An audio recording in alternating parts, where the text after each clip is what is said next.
যুগে যুগে যত নবী রাসূল এসেছেন সমস্ত নবী রাসূলকে আল্লাহ রাব্বুল আলামিন জেরুজালেমে অবস্থিত সেই মসজিদুল আকসাতে নেওয়ার সুযোগ করে দিয়েছেন। সেখানে 2 রাকাত নামাজ পড়ার সুযোগ হয়েছে। তারই ধারাবাহিকতায় আমাদের রাসূল সাল্লাল্লাহু আলাইহি ওয়াসাল্লাম ওই মসজিদুল আকসার মধ্যে 2 রাকাত নামাজ আদায় করেছে। কয় রাকাত নামাজ আদায় করেছেন? 2 রাকাত নামাজ আদায় করেছেন। হাদিসের বর্ণনার মধ্যে এসেছে ইসরা এবং মেরাজ কি?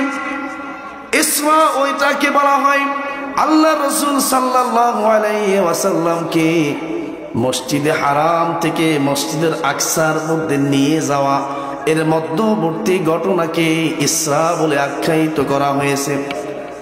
আর মেরাজ শব্দের ব্যাখ্যা দিয়েছেন মসজিদুল আকসা থেকে সপ্ত আকাশ, জান্নাত এবং জাহান্নাম, লৌহে কলম, সিদরাতুল মুনতাহা, আল্লাহর সাথে কথোপকথন, ওখান থেকে সর্বশেষ দুনিয়াতে আসার এই ঘটনাকে মেরাজ বলা হয়। এই লাইলাতুল মেরাজ যদি কোনো ব্যক্তি অস্বীকার করে মুহূর্তের মধ্যে কাফের হয়ে যাবে, ঠিক কিনা? মেরাজ রজনীর পরের দিন আবু জাহেল এসে মুহাম্মদ সাল্লাল্লাহু আলাইহি ওয়াসাল্লামকে ডাক দিয়ে বললেন, ও মুহাম্মদ, তুমি তো প্রত্যেক দিন নতুন নতুন কিছু কথা আমাদেরকে শোনাও, আজকের দিনে তোমার কাছে নতুন কোন সংবাদ আছে কি?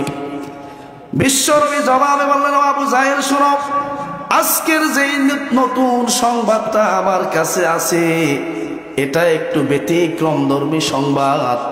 ও আবু জাহেল, শোনো, আল্লাহ রাব্বুল আলামিন গত রাত্রে আমার সাথে ঘটে যাওয়া যে ঘটনা ঘটে গেছে, রাতের গভীর রজনীতে আল্লাহ রাব্বুল আলামিন আমাকে মসজিদের হারাম থেকে মসজিদুল আকসায় নিয়ে গেলেন।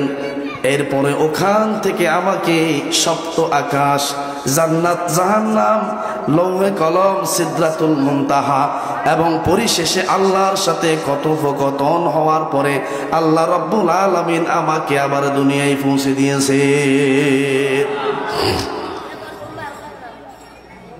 ও আবু জাহেল, শুনো, ঘটনাটা বুঝো তুমি। আমি আমার হুজরার মধ্যে যেই তালাটা মেরে গিয়েছি, সপ্ত আকাশ, জান্নাত, জাহান্নাম সবগুলো ভ্রমণ করার পরে আমার আল্লাহ যখন আমাকে আবার দুনিয়ায় প্রেরণ করেছেন, আমি দেখেছি আমার সেই হুজরার তালাটা এখনো ঝুলতেছে। আমি যে অজুর পানি দিয়ে অজু করেছি, আমি সেখান থেকে সবগুলো দেখে আসার পরে আমার সেই অজুর পানিগুলো এখনো শুকায় নাই। আবু জাহেল বললেন, ও মুহাম্মদ, আমরা তো এতদিন জেনেছি তুমি একটা পাগল, আজকে বুঝলাম তুমি একটা বড্ড পাগল। জোরে বলুন নাউজুবিল্লাহ। আমাদের রাসূলের এই মেরাজের কথা কি মিথ্যা? মসজিদে হারাম থেকে মসজিদে আকসা পর্যন্ত যাওয়ার ঘটনা কি মিথ্যা? মসজিদুল আকসা থেকে সপ্ত আসমান, জান্নাত, জাহান্নাম, লৌহে কলম, সিদরাতুল মুনতাহা, এরপরে আল্লাহর সাথে কথোপকথন করে দুনিয়ায় আসছেন, এটা কি মিথ্যা? ও আমার ভাইরা, খুব লক্ষ্য করেন, আবু জাহেল যখন মুহাম্মদ সাল্লাল্লাহু আলাইহি ওয়াসাল্লাম থেকে এই ঘটনা শুনলেন, তিনি দৌড়ে চলে গেলেন আবু বকর রাদিয়াল্লাহু তাআলা আনহুর বাড়িতে। সেখানে গিয়ে ডাক দিয়ে বললেন, ও আবু বকর, শোনো, আমি তো মুহাম্মদের নিকট থেকে আজকে যেই নতুন কথাটা শুনেছি, তিনি নাকি গত রাত্রে গভীর রজনীতে আল্লাহ পাক তাকে মসজিদে হারাম থেকে মসজিদের আকসায় নিলেন। সেখান থেকে সপ্ত আকাশ, জান্নাত, জাহান্নাম, লৌহে কলম, সিদরাতুল মুনতাহা, এরপরে আল্লাহর সাথে কথোপকথনের পরে দুনিয়ায় প্রেরণ করেছেন, আবার পাঠিয়ে দিয়েছেন। ও আবু বকর, শুনো, আমি তো মুহাম্মদকে এতদিন পাগল মনে করেছি, আসলে মুহাম্মদ শুধু পাগল নয়, বড্ড একটা পাগল। জোরে বলুন নাউজুবিল্লাহ। আবু বকর রাদিয়াল্লাহু তাআলা আনহু বললেন, ও আবু জাহেল, শুনো, তুমি যে কথাটা আমাকে বলেছো, আমার রাসূল কি হুবহু এই কথাটা তোমাকে বলেছে কিনা? আবু জাহেল বললেন, ও আবু বকর, আমি যেই কথাটুকু বলেছি হুবহু মুহাম্মদ আমাকে এই কথাটা বলেছেন। আবু বকর বললেন, যদি মুহাম্মদ সাল্লাল্লাহু আলাইহি ওয়াসাল্লাম তার মুখ দিয়ে বলে থাকেন তাহলে এটা 100% সত্য।